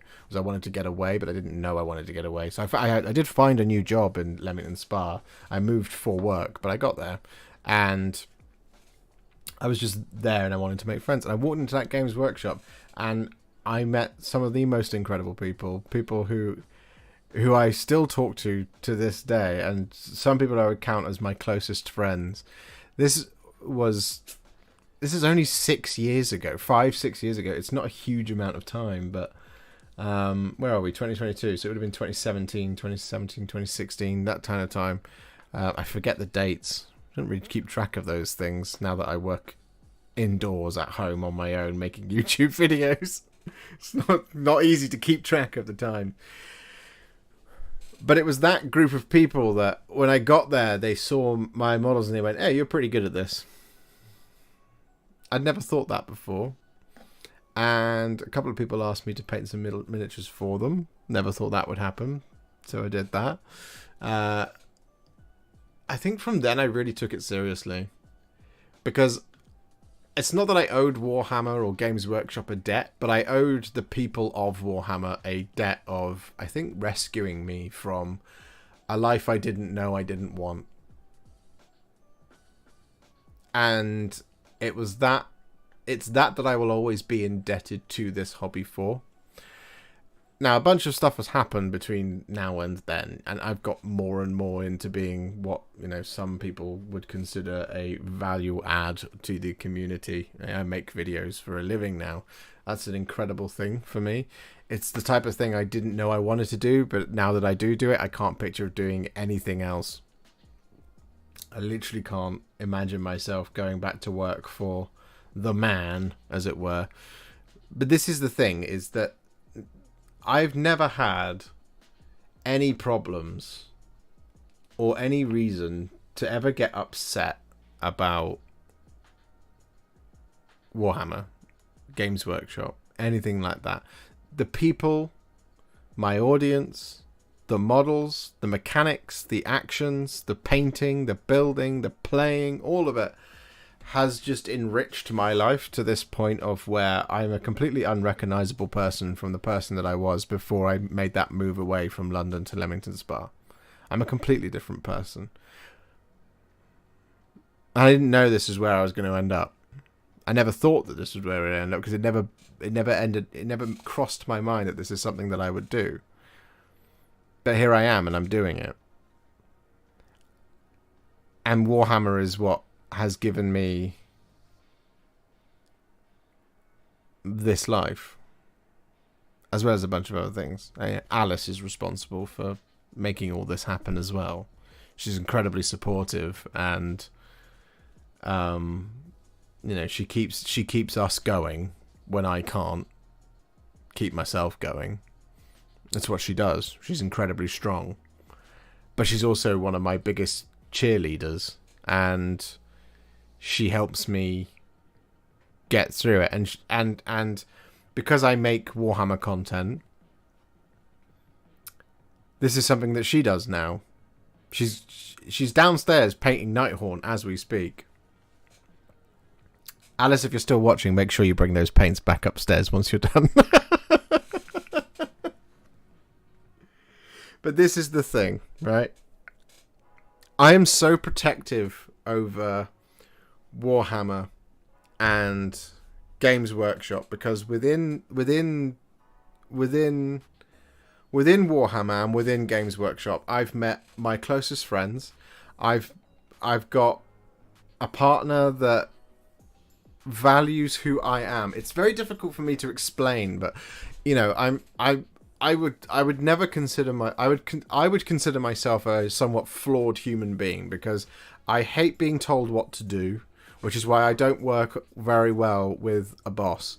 It's not, but then conversely to that, I don't mind people telling me what to do if I trust that they have legitimacy with what they're trying to tell me. Which is not a good personality trait. Please don't get me wrong when I say this, but you know, if someone comes at me, this is where I got wrong with working in businesses. Is I worked in learning and development, and I was convinced for a long time that the only direction for learning to go in is, you know, to pretty much adopt a self-service learning attitude using a vast array of digital assets. And what I mean by that is basically, if anybody at home right now wants to learn how to do stuff, and let's be real, you guys are here because you wanted to learn how to do something for Warhammer and you found me, you Googled it. You looked up how to use contrast paints and there was my mug. Or you looked up how to paint Kragnos and there was me. And you watched that video and you went, hey, this guy's alright, I'll subscribe. That's what you did. That's how you learnt how to do the thing. You know, I mean, some of you are here just because you accidentally stumbled in and didn't realise that you'd click the subscribe button. Of course. By the way, like and subscribe, everybody. Appreciate it. 76 likes, by the way. We're 24 away from 100. That would be amazing. But this is the thing, is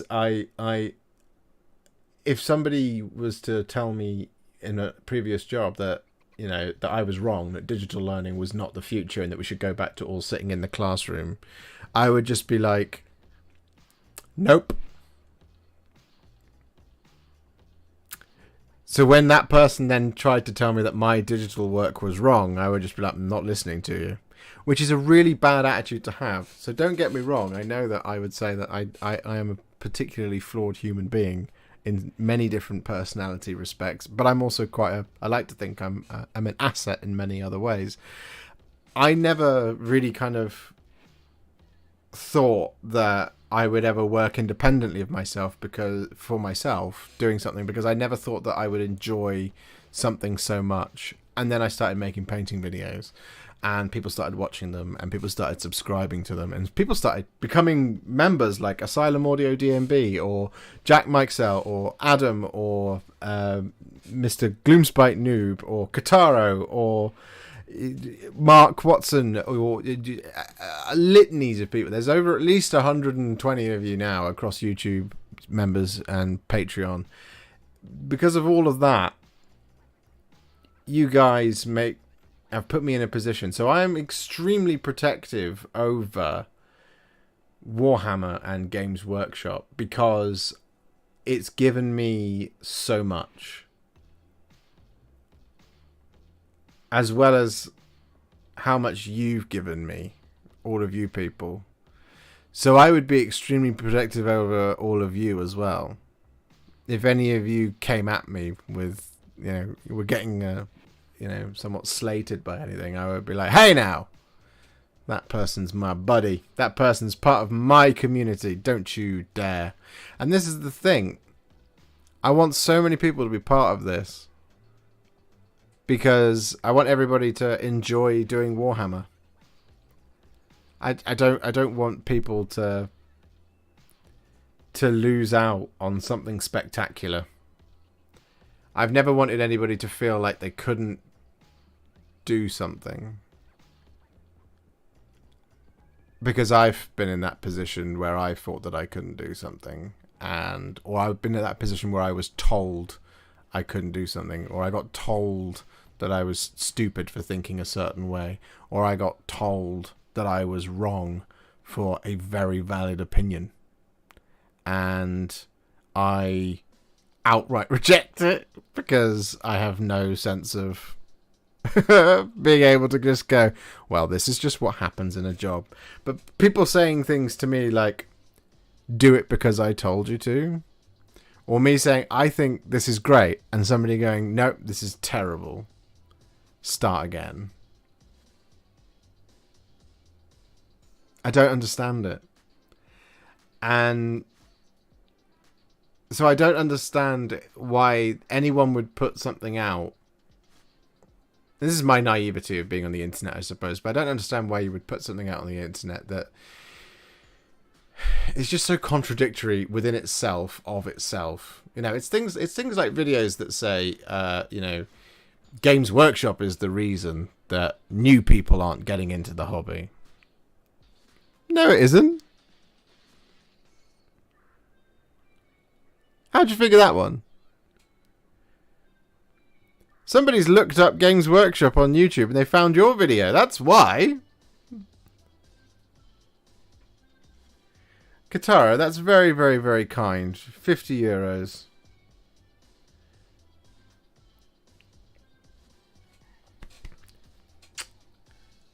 You're the man, Kataro. You the man. This community got me through lockdown, and the hobby in general has always been there as mental well-being in my life. I think how to bring Philip. This community got me through.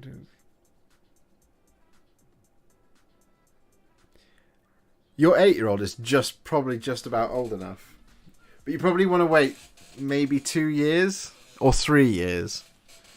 So I got into it when I was, 6. 4 is a bit too young. But then there's the 4 of you. Then you can do a tale of 4 warlords. But then I guess because they're all kids, Philip, you'd be funding the whole thing.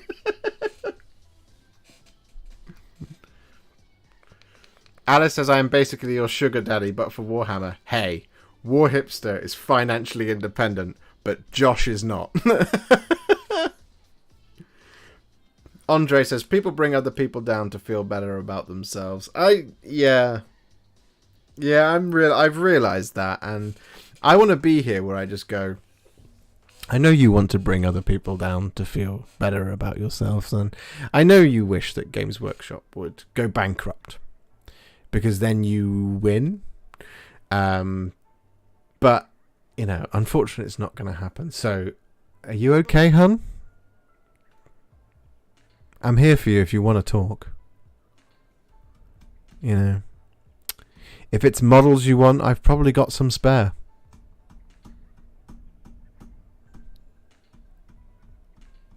That's the kind of thing I want to kind of sit down with some people and say. I want, I think there's something that's important to note is that, there's a difference between being critical and being a dick. Do you want to hear some criticism of Games Workshop? I've got some criticism of Games Workshop for you. Dear Games Workshop, it would be really nice if you could reformulate White Scar into a base paint. Because the new primer, whilst beautiful and works very, very, very well, one of the main benefits of Grey Seer and Wraithbone is that there is a base paint pot of it available, so that if you make a mistake and you colour over it, it's exactly the same colour. However, White Scar layer paint is a little bit tricky to work with, so it would be really nice if we could get a White Scar base paint, get it reformulated into being a base, so that we could easily correct those White Scar primer mistakes. I think it's a miss that it didn't happen at the time, but I hope that it does. There you go. Criticism. That's the reasonable way of doing it.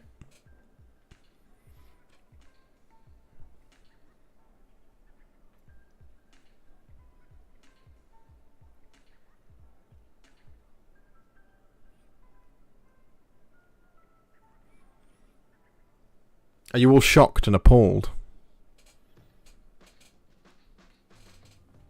You've just heard the Warhipster say something critical, and he wasn't an ass about it. Do you know what? The thing is, a lot of these people, they go out there and they say, I am.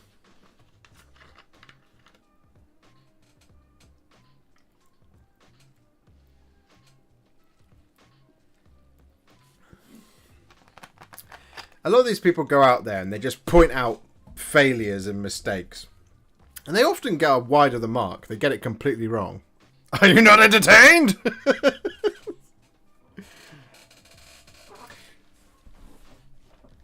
A lot of people think that they're being intelligent with their arguments. They're being next level about, you know, why everything is all terrible. And it's like, I just don't agree. Like, that taking that negative standpoint is it doesn't change anything. It's just doing stuff to make other people it makes good people feel bad about liking something. That's what's so stupid. Like, you know, I sometimes see a video will crop up which is like, the new models are awful, and I'm like, I really like them. Am I stupid for thinking that? And I realise now that I'm not, and it's just people doing stuff because they need attention. The problem is that people give it any kind of airtime. Instead, what they're never actually going to do anything. They claim that they're, you know, working hard to beat the evil company, and it's like, okay, how? By making a video on YouTube that they'll watch and go, that's wrong, that's wrong, that's wrong, that's wrong, that's wrong, that's fair enough, that's wrong. It doesn't change anything. Do you know how you actually action change in a company? What you do is you buy shares, go to the shareholder meeting, and then hold the business to account. Ask questions, ask probing questions, demand differences. Admittedly, you'd have to buy quite a few shares in some businesses in order to be able to have a voice, but usually you just have to own one share to be invited to the shareholder meeting. Sometimes there is a threshold, as far as I understand it. Adam was telling me more. I'm not an expert. Please don't mistake my opinion with expert. But this is how you make change. It's how you make change in government. You elect the people you want to make changes. So how do you make change on a corporate level? You buy a share in the company to inflict change. So if you want to go into Games Workshop and you want them to stop producing something, you have to buy a ticket if you want to win the raffle. You can't just, you're not going to do anything other than just make a bunch of people angry and a bunch of people annoyed and a bunch of people feel stupid by putting out a video. And it, and I guess it's, you know, it's making money for making money's sake, right?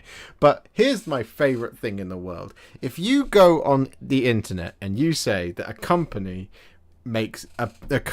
is bad for wanting to make money, all they do is make money. I don't know where that cut out, but I know that it did.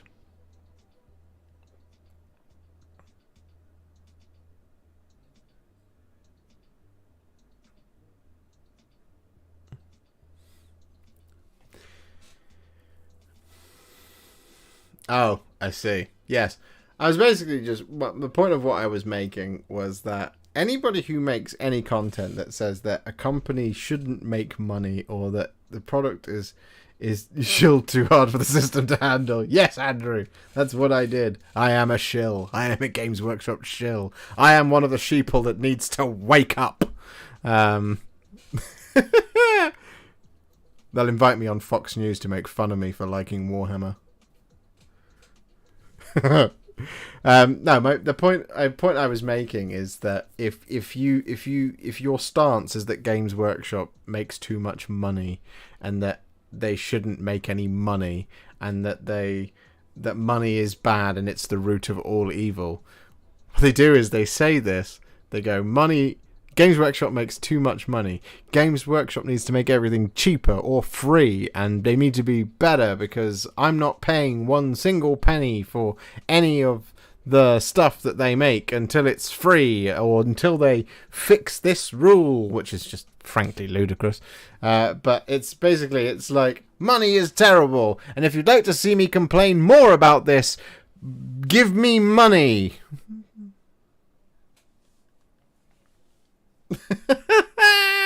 So it's like, hey, the evil people make money, so give me some.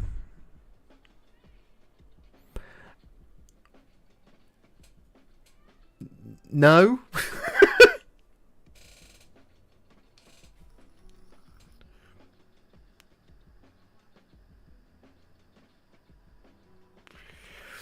Good night, Mikey's Wargaming. Great positive stream tonight, Josh. Too much negativity in this world, in this world at the moment. I completely agree with you, and thank you so much for hanging out.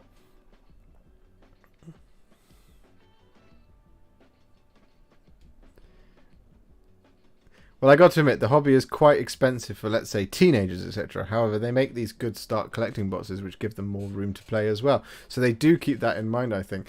But then, this is the thing. Everything's expensive as a teenager.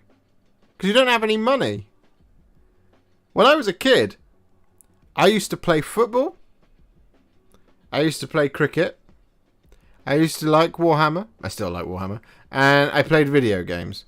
All 4 of those required money, which I didn't have.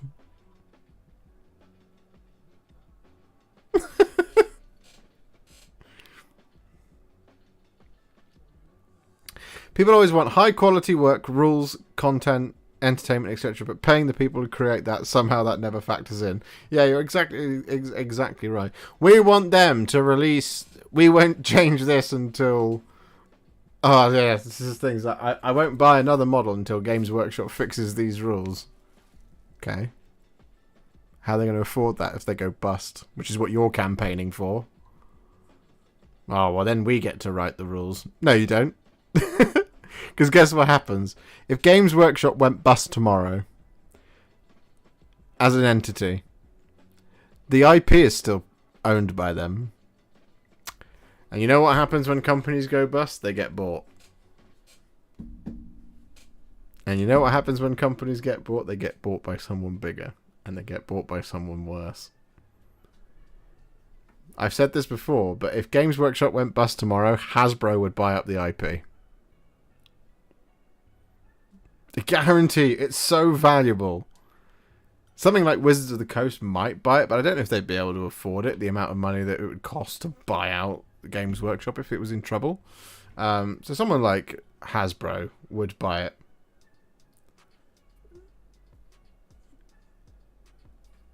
Yeah, see? You're all going, oh no, because you know what would happen.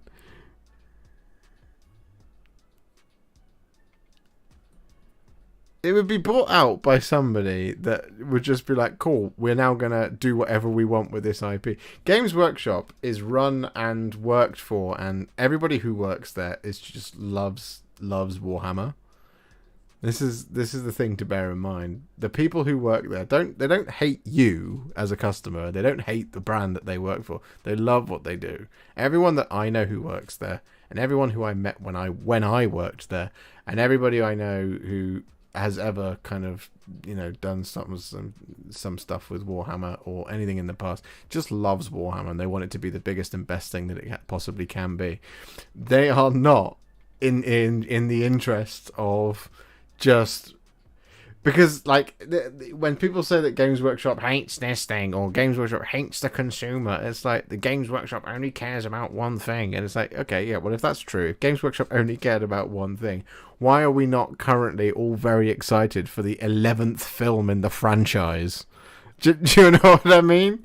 Like, you know, come on now.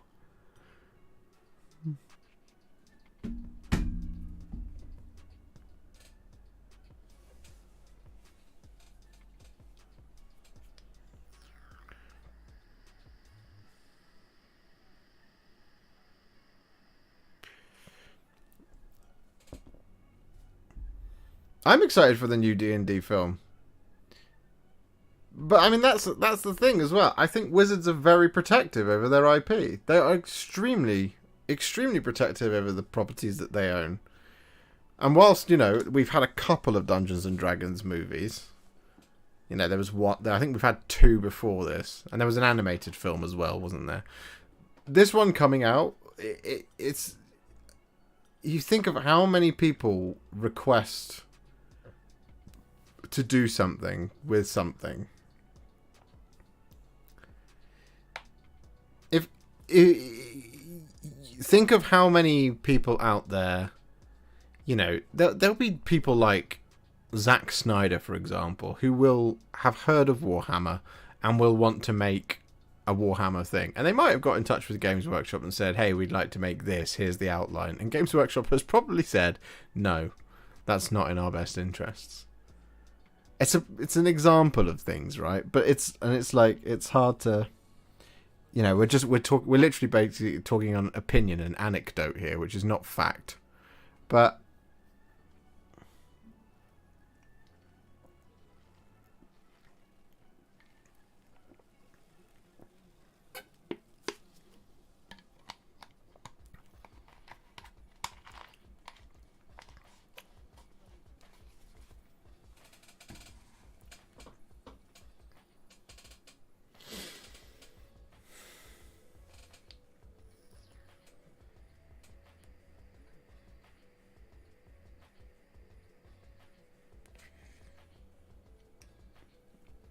I believe we're back. It stuttered for a moment.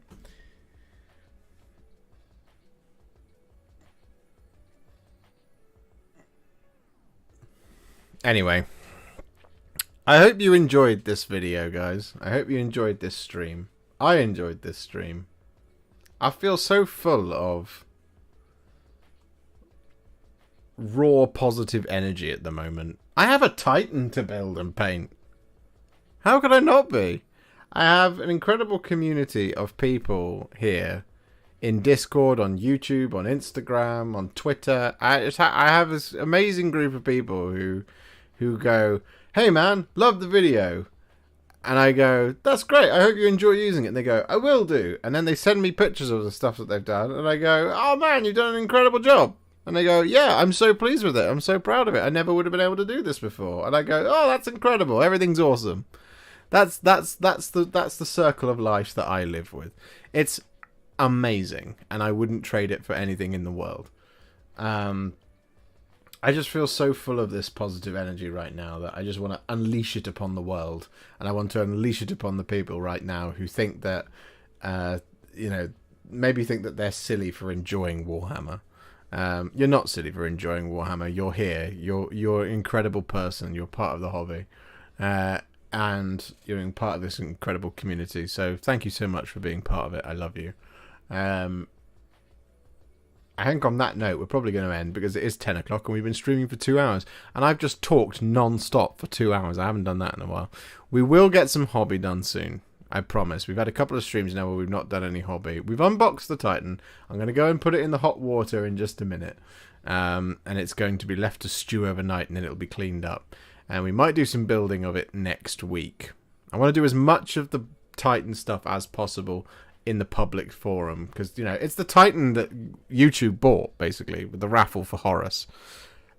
I didn't really, I contributed some of my own money to it. But, well, £80 is what my contribution of it. Oh, and all the hours I spent painting Horus. But, you know, that's what we did.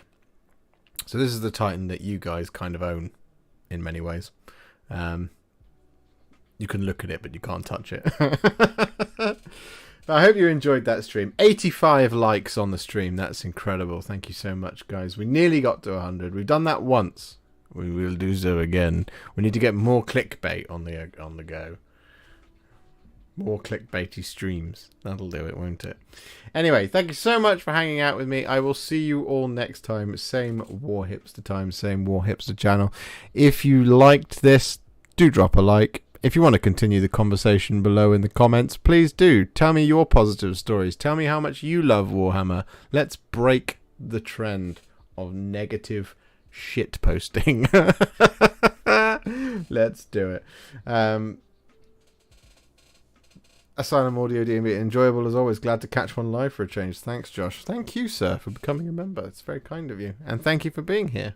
I'm glad you got to catch it. We'll hope we get you for the next one. Looking forward to seeing Titan as a games day sometime. Oh, yes, it'll happen. I'll bring it to Fun and Fluff if you let me. Anyway, I will see you all very, very soon. Happy wargaming, ladies and gentlemen. Thank you for being war hipsters. You are all my favourite people in the entire world. Peace!